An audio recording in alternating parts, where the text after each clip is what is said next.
Mic check, red mic. Mic check, testing 1, 2.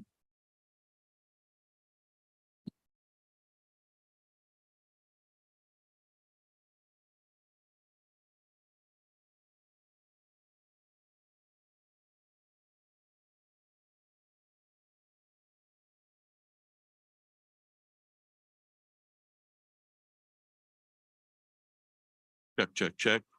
Marcus, this is testing web audio. Please confirm. Thanks. We're good, thanks.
Good afternoon, everyone.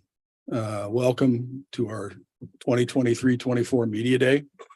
Appreciate you being here. A couple of housekeeping things before we get into the meat of it. We obviously open training camp on Wednesday with medicals and fitness testing.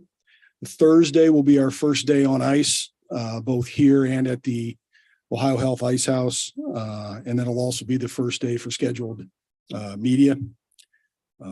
As for today's agenda, we will begin with John Davidson and Jarmo Kekalainen. I believe each have remarks they would like to make, and then we'll open it up to questions from you all. When they are finished, we will bring up our head coach, Pascal Vincent, who will also take your questions. And then we were done with the formal press conference portion of the day. We will be bringing up our captain, Boone Jenner, Johnny Gaudreau, Zach Wierenski, and Patrick Liney. They will do individual interviews staggered over in front of the backdrop to the right here. So again, thank you for coming. And with that, I'll turn it over to John. Thank you, Todd. Good afternoon. I am very disappointed. We went through a process earlier this summer prior to hiring Mike Babcock as our head coach, but we got it wrong, and that's on us. I can promise you we will learn from this moving forward. I also understand the criticism that we are getting. It is deserved, but we can all we can do now is learn from it and do everything we can to help our coaches and players get ready for the season. My excitement about our team and what we can accomplish this season has not changed, and we are looking forward to going north. We understand the expectations of ownership, and we will continue to be evaluated every day. That's part of the job. We understand that, but our focus right now is on our players and our coaches and getting ready for this season. I know this is a major misstep that we have to move past. I would like to thank the NHL, and I would like to thank the NHL Players Association.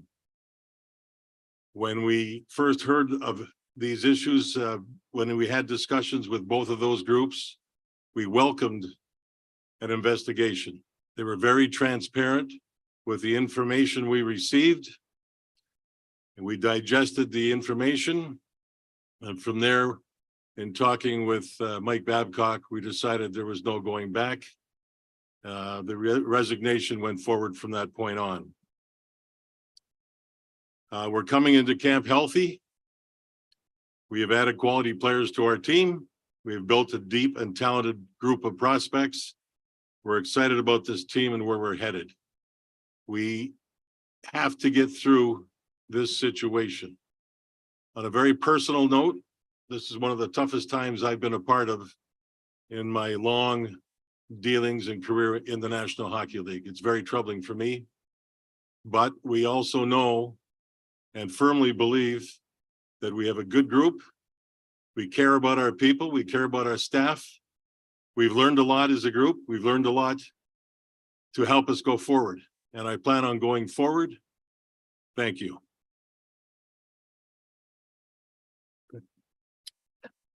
This morning, I had a meeting with the players, and I apologized for any inconvenience, awkward situation that this may have put them in. And it was my sincere apology to them. I'm extremely disappointed by what has transpired over the last week. We understood the dynamics of hiring Mike before we did so, and understand the criticism now that it didn't work out the way we had planned. Mike was hired based on personal relationships we've had with him, the feedback we'd received from numerous people in the game that we know and respect, and extensive conversations with Mike. It's obviously fair to question our due diligence, but I can assure you that it was done thoroughly. At the end of the day, I believe that Mike Babcock deserved another opportunity to coach. Obviously, that was a mistake, and that responsibility is mine. I do not believe there were any ill intentions on Mike's part in the way he conducted interviews. with our players to get to know them. However, whether there was intent or not, some of our players weren't comfortable with his methods, and that was concerning. As we gathered information and had numerous discussions, both internally and externally, it became very clear that the distractions caused by this were too great and were having a negative impact on our players. As a result, we came to a conclusion with everybody involved in the process that the best course of action was for Mike to step down and Pascal Vincent to take over as the head coach of Columbus Blue Jackets. Our organization is built on values that we take very seriously. We value hard character and attitude with the emphasis on pride, professionalism, and respect. These are the ideals that guide how we operate on the ice, in the community, and in everything that we do. We are committed to doing the best we can and doing things the right way to represent our organization, city, fans in a manner that earns their respect, trust, and support. Nothing is more important.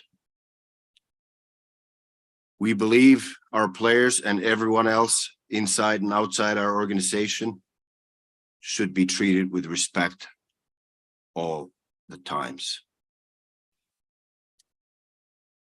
Failing to live up to that standard is not acceptable. Are we perfect? No. Can we do better? Yes, and we will. Pascal is prepared for this opportunity. He has earned it. While the circumstances are less than ideal, he's a very good coach, and nothing should detract from that. He was a strong candidate as we went through the process and looked at earlier this year, and we are fortunate to have him in a position to lead our team. And just like JD said, that, and I told this to our team too, that for a little while, this is the most excited that I've been going into the training camp. And it's sad that we're here talking about this and disappointing, obviously, but there's a lot of excitement inside the locker room to put this past us, move forward, and stick together and make us a stronger team. Okay, with that, if you have a question, I'll ask that you raise your hand and we'll get you a mic. Start with Aaron Portsline, second row. Thanks, Todd. A question for both of you. How difficult do you think it will be for the room to move past this? I guess this could go one of two ways. It could galvanize a group or it could fracture a group. Can you have a sense coming out of your meeting today, which direction that is right now? Your thoughts on that? Yeah, I had a meeting with the leadership group yesterday separately, and then with the whole team this morning. And I believe that they are ready to move past this. They want to move past this. They want to use it as something that can make us stronger. They're all excited about this year. And, you know, I just before coming here, talked to our captain as well. They all want to move forward and just concentrate on what we're here to do. And that's starting tomorrow with the medicals, or Wednesday with the medicals, and Thursday on the ice. Clay Hall. Were you surprised by his protocol with the phone? Had you ever heard of something like this? Yeah, and I went through it with myself too. That was his way of introducing his family, having me introducing my family to him. And personally, I had no problem with it, but I can understand that it can put somebody in an uncomfortable and awkward situation. How did the NHLPA motivate? Did they come to both of you and say, "Hey, you got a problem"? Oh, what happened was the PA came in, talked to their players privately, which is absolutely their right. They were in touch with Gary Bettman. They had been in touch with me too, and I helped facilitate making sure this is happening the right way. We're completely open, transparent, want it done properly. I got a call when we were up in Traverse City at our rookie tournament from Gary Bettman. Actually, I was in a restaurant and I went up running out and sat in the car by myself.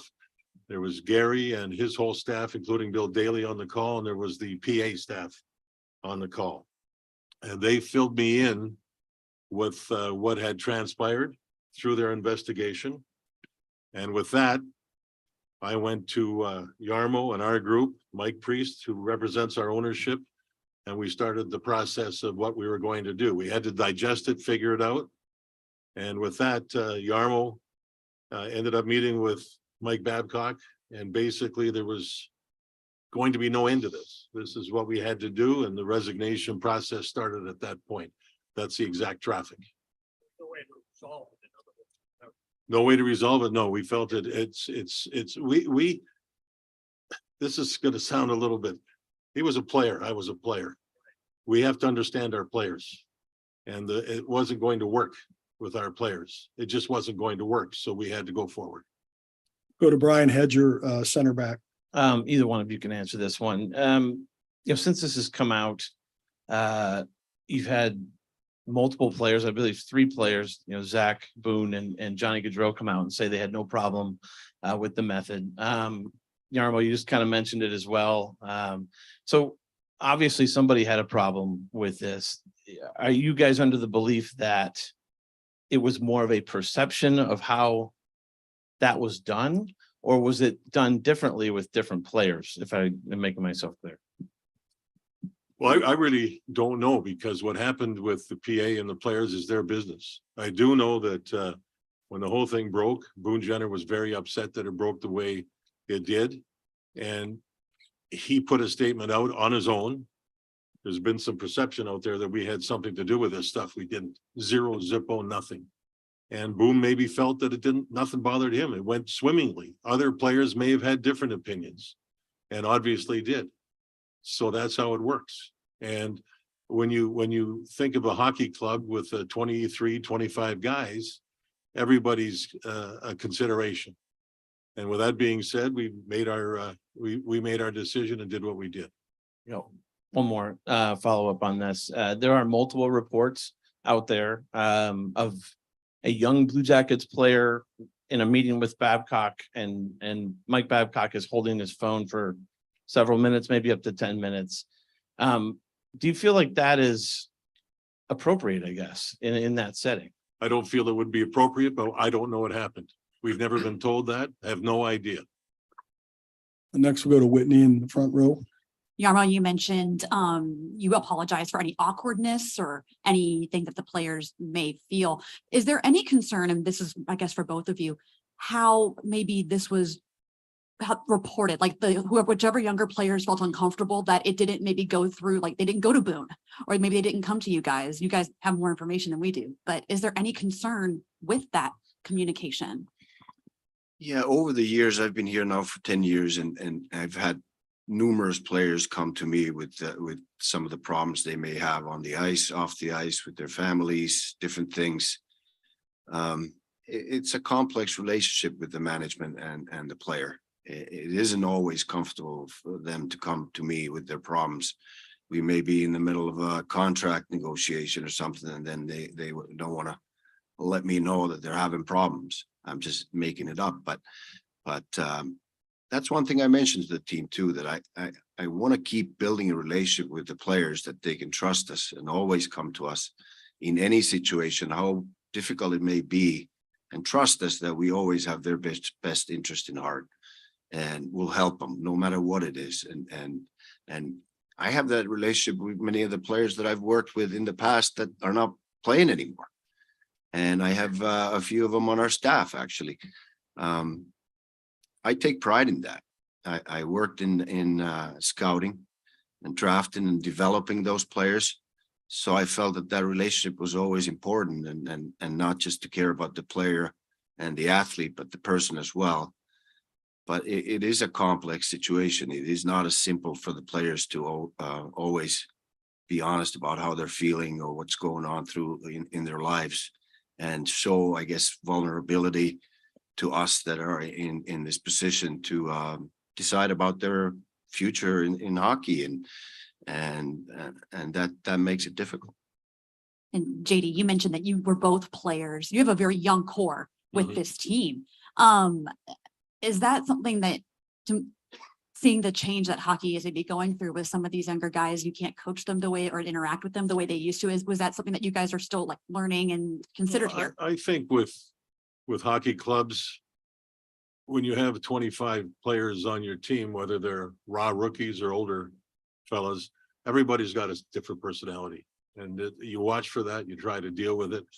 And I know that obviously times change, you try to evolve. I'm a bit older now in this business, but I do have children, I have grandchildren. And I see how it all operates. I try to watch it. I try to learn, actually, to be honest with you. And that's something that we have to keep evolving with. Whether it's our training staff and how they deal with the young players with injuries, it's the coaches and how they deal with them. It's everything. And we're responsible with learning that part of it. We're responsible with the evolution of the young player of today, which is different than back when I played, obviously. Actually, maybe in some ways, no, we had problems back then too. We really did. But it's certainly, again, it's on us, it's on me to evolve with this, to learn, to go forward the right way.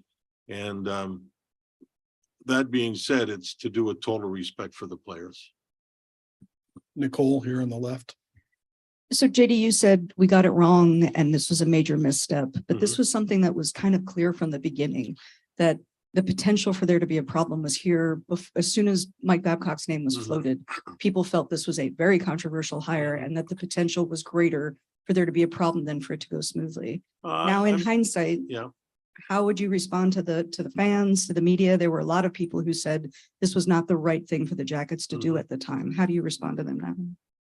Maybe they were right. It's on us. It's on me. And I respect opinions around. We did a lot of research. When we went through this process, Mike came into Columbus 2 or 3 different times and came to my home. And with our group, and we went through a lot of different things. And sometimes you just flat out make a mistake. We made a mistake. I'm free to sit up here and tell you that. And to our fans, I think some were excited, some were going, ooh, what's this going to be about? It didn't work. I think as a group, we owe them the explanation and apology. But we're also very comfortable in going forward with Pascal. Once we get through this, he's a good coach. He's a terrific human being. So we have to look in that direction. We've learned. There's nothing more than I can say that we've learned. You go to Clay Hall. Ownership put out a statement here in the last half hour or two.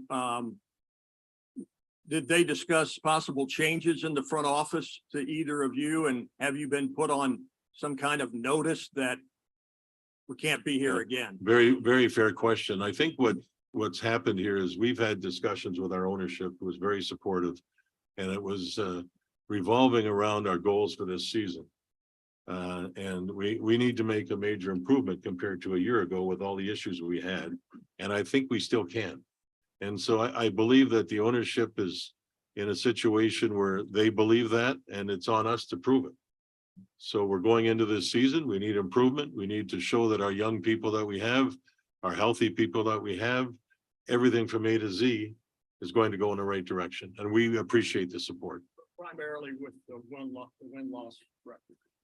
Yeah, it has to do. We're in the win-loss business. And that's what it has to do with. But I also, you know, when you think of hockey and sports and win-loss, it's very interesting because, and I've mentioned it, I don't know how many times when we've been involved with press conferences, that we try to make Columbus a better place. And that's always been a mandate from ownership. This is a big bump on the road, a big bump, big pothole, whatever you want to call it, but we're still going to make Columbus a better place. Our staff, our group, our players, people in the business side, they're constantly in the community building parks or meeting with people or helping the people that need help, kids all over the place, the rinks they've built. It goes on and on and on. I'm not going to let this get in the way of the Blue Jackets organization continuing to make the greatest Columbus area a better place. It's something that's very important to the ownership, and it's really important to me. Dave, right in the front center. Obviously, the season starts in a month here. I'm curious, how much do you think this is a setback for the team? How do you just move forward for both of you, kind of knowing that you've got to take the ice for training camp in 2 days? Players love to play hockey. I think they love to put this behind them and move forward and get to do again what they love to do, is get on the ice and compete and win hockey games. That's what they're focused on for their own careers and for the sake of the team. And based on my conversations, they're really looking forward to just moving on and getting on the ice. How did that? Oh, sorry. Quick follow-up, and we've got time for 3 more. How did that conversation go with Pascal? Obviously, you had the meeting with Babcock, he resigns, and then how did you guys come to deciding on Pascal? Well, he was the perfect choice. He was very close to our first choice anyway. He's been with our organization now for 2 years. He was interviewed for the head coaching position 2 years ago, and we were very impressed with him. Hired him as an associate head coach at the time, and he's a perfect continuation to what's been a long-term plan all the way. Okay, we'll go to Aaron Port's line. Jarmo, with Pascal elevating to the head coach's job, do you need another assistant, and will you hire from within for that job? We've had discussions about that, how to round up the group, and we will continue to have that with Pascal and see what our best options are and move forward from there. And JD, for clarity's sake, the phone call from the NHL and the NHLPA in Traverse City, what date was that, Friday or Saturday? I believe it was Friday. I believe it's kind of a fog, to be honest.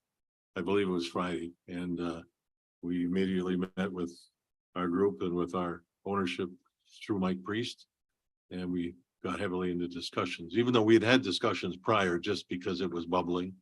But you've got to wait for the investigation to finalize, and those people did a good job with this. They did a good job at helping us. Next, go back to Mike A. Race. John, if I'm hearing you correctly, Oh, there you go. Sorry. you're saying you don't know what he did. I think that what is fair to say is he's made players very uncomfortable. And we just can't continue with that happening. Pardon me? You're not exactly sure how? Is that what you? Sometimes when things happen, there's players involved, and that's a private world. And sometimes you need to leave it there. But I do know that there was things that happened, and it's led to this point where we're at right now. His contract going to be honored, or is there show cause grounds within that allows you to terminate it? Yeah, we've had discussions. We've come to an agreement, and we'll just leave it at that. Thank you. Last question will go to Mark Scheig, second row right. Guys, what do you feel like that you learned about the vetting process that you'll do differently in the future to make sure that you have everything kind of in a row when you have big decisions to make? I really felt that we talked to enough people with credibility and people that were respected in the hockey world. Probably extend that and do even more of that. But as I mentioned in my statement, that I can assure you that the due diligence was thorough in talking to several different people in different positions who would work with them as players, as management, as coaches in different settings too, from the national team to National Hockey League to junior years to American League team. So we felt we were thorough, but we're going to be more thorough. Thank you, guys. If you give us a second, we'll have Pascal Vincent up here in a moment. Thank you.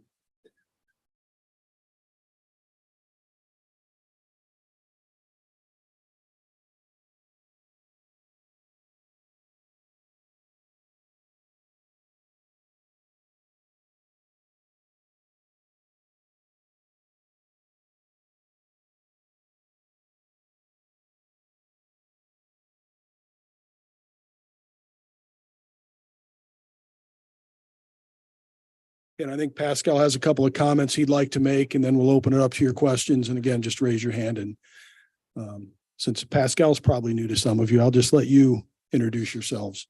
So go ahead, Pas. Well, Hello, everyone.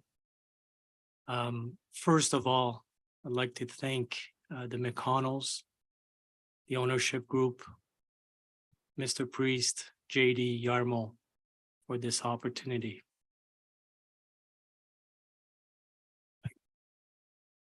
It's been a difficult few days, don't get me wrong. And we've been facing some adversity. And as a team, as a person, as a coach, what do? You face it and you move on. And that's what we intend to do. We're going to move on. I know our players have been working extremely hard this summer. I know what we did as coaches. And our focus right now is we're looking ahead. What can we do today to get ready for tomorrow? And we're going to be ready for Thursday. We're going to be on the ice Thursday and we're going to get going. And that's our plan. Our plan is to be a highly competitive team that will be working extremely hard, but also we want to make sure that our fans are proud to be Columbus Blue Jackets fans. And that's it. We're going to stick to the process. We're going to move forward and we're excited to be here, really excited. It's been hard, but we got to focus on the moment and tomorrow and getting ready for training camp. We're going to be ready. First question. Go to Aaron Portzline in the second row on the right. First of all, congratulations, Thank you. Pascal. How big is your task to make sure that the room is galvanized? Did you feel like you're already there, or is there more work to be done in making sure that everybody here, the players, some of who apparently had a different feeling about their interactions with the previous coach, there could be differences of opinions here. How do you make sure everybody's on the same page and all pulling in the same direction? Well, the advantage that I have is I know those people, right? I've been with them for 2 years. And I know they care. They really care about the team. They're not happy about the last year and our results. We have a good room. We really do. And the team concept is not an issue whatsoever. They really care about that team. So to me, that's not an issue at all. Go back, Brian Hedger. Over here. Congrats, Pascal. Thank you. I'm wondering, you had a chance to work a little bit with Mike Babcock in the offseason, I would think, at least going over maybe some concepts or things, or maybe not, but I'm assuming that. What was your experience, I guess, like here? Did you guys as a coaching staff kind of know how Mike was going about these interviews with players? As far as Listen, I can only speak to you about my interactions with Mike, and I'm going to leave it at that. It was, we had a good relationship. Mike Babcock is a good hockey coach. We've met a ton this summer, and we've been through a lot of scenarios as far as systems and the mindset behind how we're going to approach this season. So a lot of work has been done. My interactions with Mike were great. Never been an issue. So, but I can only talk to you about my personal experience. and quick follow-up to that would be, I guess technically you're the third head coach that this team has had within less than a year. Every coach has their own, spin on systems and structure, like you just mentioned. Do you anticipate kind of going forward with some of that stuff that you were working on this summer, or is it going to be kind of new stuff for the guys? I mean, kind of what do the guys expect when they? Yeah, show well, up? so that's what we did this summer. We went over all the systems and stuff, and that's where we got along really well. Mike and I, his vision of how the game should be played and mine, they align. So there's going to be some changes. What you've seen last year and how we play, we're going to tweak quite a few things. It's going to look different. Adam King with 10 TV, you say it's been a couple difficult days, Yeah. but you're now the head coach of the Columbus Blue Jackets. What have these days been like? I mean, obviously, this was a goal of yours to get here. How have the past couple days been? It's been difficult. Listen, I've been working 30 years to be a coach in the National Hockey League. It's been a long process. But what I'm good at is I'm a team player. and I care about people. And once I signed in as an associate coach, I was an associate coach and I tried to do my best and I did my best. So to see the things that are happening and what the organization is facing, it's hard. Once you're a Blue Jacket, you're a Blue Jacket. It doesn't matter what your role is, you're part of it and you try to do your best and you try to help people and be the right person for the players. So it's been a hard few days and then it settles in. And then, like I said, my focus is, okay, what do? We focus on tomorrow. We make sure that we're ready. And the players, I know that they deserve for the coaches to be ready for training camp, and we will be. You think about a lot of coaches want to have an entire summer as the head coach, maybe longer. How much of a setback do you think you have knowing you have 1 month to get this team on the ice? Well, ready to we've go? been working hard all summer. We're ready. Like, we're going to tweak a few things, but a lot of things that we've done all summer as a coaching group, we're going to keep. So it's the transition is going to be seamless. Whitney, go ahead. Whitney Harding, NBC4, Pascal, congratulations. Thank you. For those who don't know you, what kind of a head coach can the fifth line expect from you? I'm highly competitive. That's one thing, but I know that the process is that's what's going to bring wins at the end of the day. So I'm really focused on the process, but in a simple way. Let's put it this way. If they work hard or the players work hard, that's going to be easy for them. If they don't, then we'll have some chats. But we're going to be working hard. We're going to be fast. We're going to be structured. We're going to be disciplined. And then we'll deal with the issues one by one. And we're going to stay in the moment. That's my approach.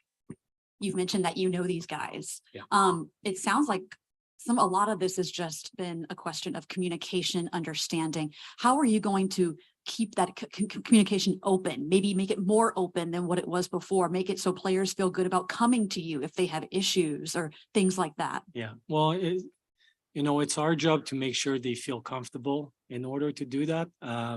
But we have that connection with the players, and I'm talking like we have a lot of people that are supporting us, and the coaching staff and Steve McCarthy and Jared Bull and all those guys. They have really good relationships with the players. I do as well. And so I think is the one thing that we need to do is we have a plan. We're going to agree on a plan, and we're going to evaluate the players on those concepts and keep the door open. I mean, it's an open door policy. I've always worked that way. We have good conversations. Sometimes they're hard conversations. They need to happen. But if the player knows that you have his best interest at heart, I think it opens up a lot of the gray area disappears. We know we care. They know we care about them. We're going to keep the door open as we always did.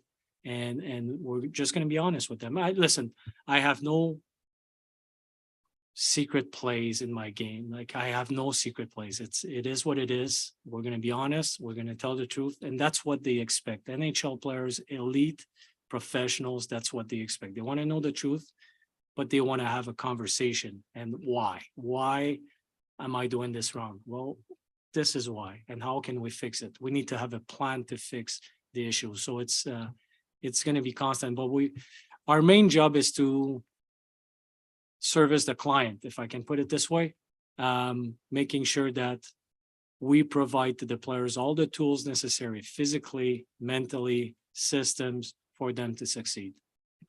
Go to Mark Shag, second row right. Hey, Pascal, Mark Shag from the Hockey Writers. How did the team approach you about the job, and when did you know that you were getting the job? Jarmo pulled me aside and we spoke in Traverse City. I mean, we know each other for quite some time now. So it was a pretty quick conversation. And you obviously went through the interview process here as well, where you could have been selected over the summer. Just what stands out about Columbus that makes it a special place for you? Oh, well, how much time do you have? I love this city. I fell in love with Columbus.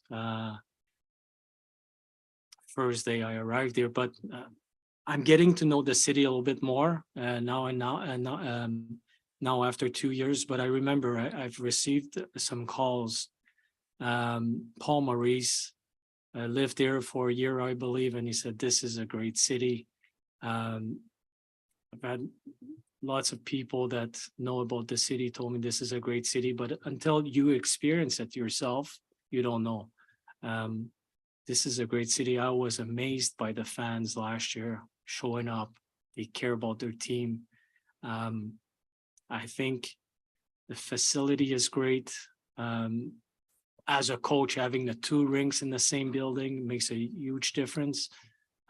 Everything about it is, for me, is fantastic. The location of the city compared to the other teams. My family in Montreal, my parents, not too far. I mean, this is a great city, and that's one thing that we intend to do. I mean, we want to put Columbus on the map a little bit more, making sure that we're recognized, because the market of Columbus is amazing. I truly believe that. Go to Nicole Kraft, second row left. Hi, congratulations. Thank you. I'm Nicole Kraft with the Associated Press.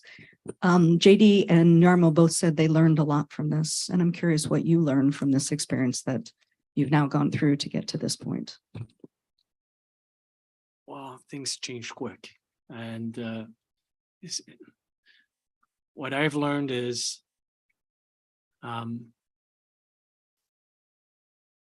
just what we're gonna do in the next few days is what prepared me. Sometimes you do things a certain way and you're trying to do the right thing and you're not sure where it's going.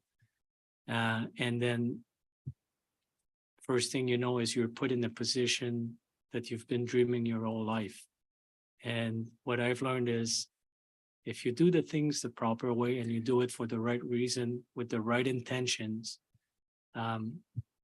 you're ready when the opportunity is presented. And that's how I feel today. Play Hall, first row right. Pascal, when did you speak to the team as a group for the first time? Briefly this morning after Jarmo.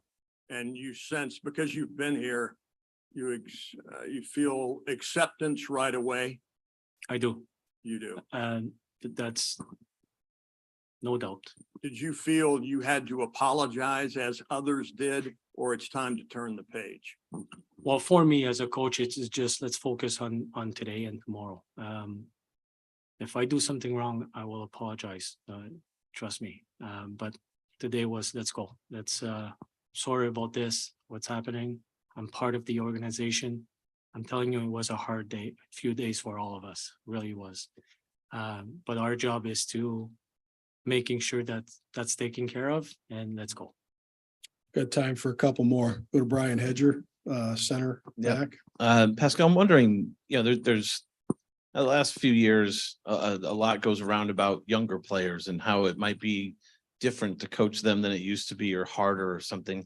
I know you have an extensive history of coaching with younger players at the junior level in AHL, trying to help them to it.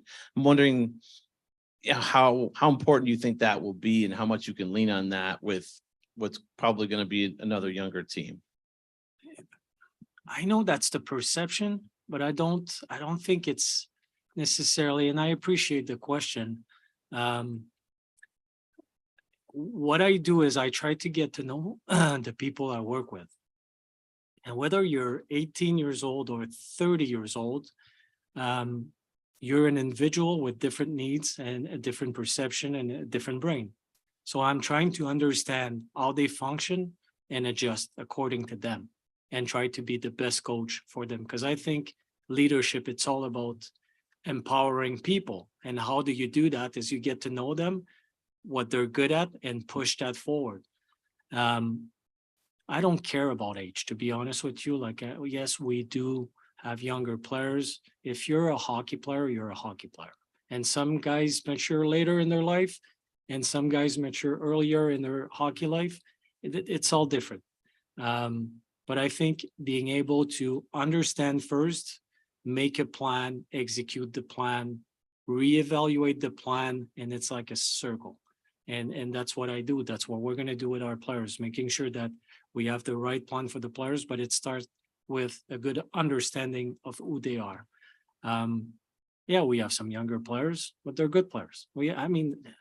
Our organization did an amazing job at drafting a lot of good players. So the future is really exciting for the Blue Jackets. I truly believe that.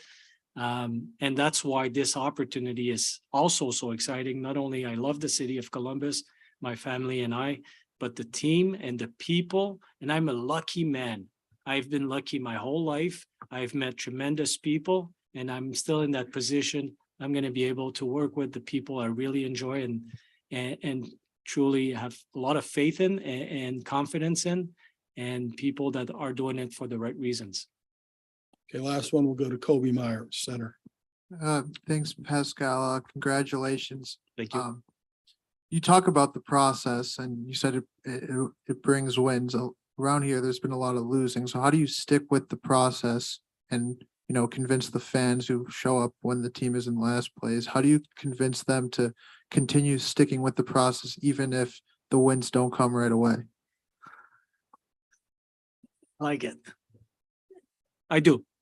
I've had that conversation. Jared Bull lives here. He's lived there. He's played for the team. He wore the Blue Jacket jersey.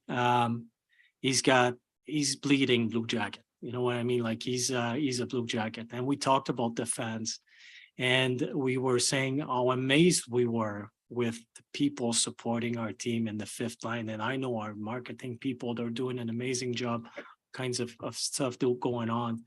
But what we realized is if this team works hard and compete, they will support us. And that's what we need to do. We need to compete. There's no other way to win hockey games anyway. If you don't have that, you don't have anything. So we're going to compete. We're going to be, and they're going to see it. I mean, words are cheap. I get it. But when they see us out there, they'll see it. We're going to compete. We're going to work hard. We're going to be structured, and they'll see that the team is improving. The goal is to win as many hockey games as possible to make the playoffs. And from there, who knows what's going to happen. So that's what we're going to try to do. There's nothing I can say today that can convince anyone. I want them to come here and watch us. That's how we're going to convince them. Great. Thanks, Pazzi. Thank you, everybody. Again, give us a couple minutes and we'll be set up with Boone right over here. Thanks very much.